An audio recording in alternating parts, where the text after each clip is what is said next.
Hey guys, and welcome to Indie Direct, where we look at nothing but new and obscure titles. Today we're going to be looking at Escalation Aggressors. This game is a real-time, side-scrolling strategy game set in the hypothetical 1980s World War scenario, realistically incorporating hundreds of sea, air, and land units clashing in an uncompromised battle between the two biggest superpowers in human history. And it reminds me a lot of the old Sega Genesis game Submarines. Not in the graphic sense, but in the level of detail the game has in it.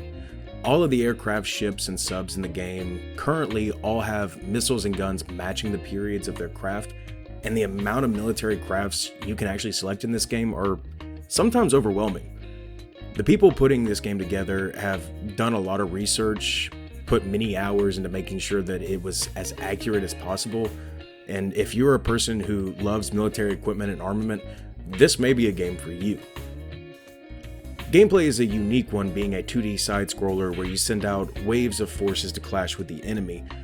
With the clashing of enemies, you have to think of what your best plan of action is. If planes are heading your way, how would you like to defeat them? Ships or air-to-air combat?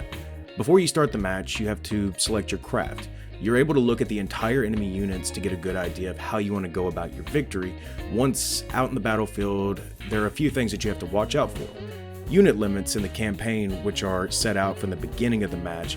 You only have a set number to use in the field, and once they're destroyed or you used up the limit, that's it for that type of troop. But planes are a little different mechanics. Since they continuously fly off the screen, they're not considered lost and return back to your unit numbers as long as you don't have them shot down. The other big part of the troop limit is money. Each unit costs an amount of money, and you only have a limited amount of money that slowly grows over time. So sometimes it's best not to break the bank all at once unless you want to leave yourself open for an attack, which gives this game a little bit more of its strategy.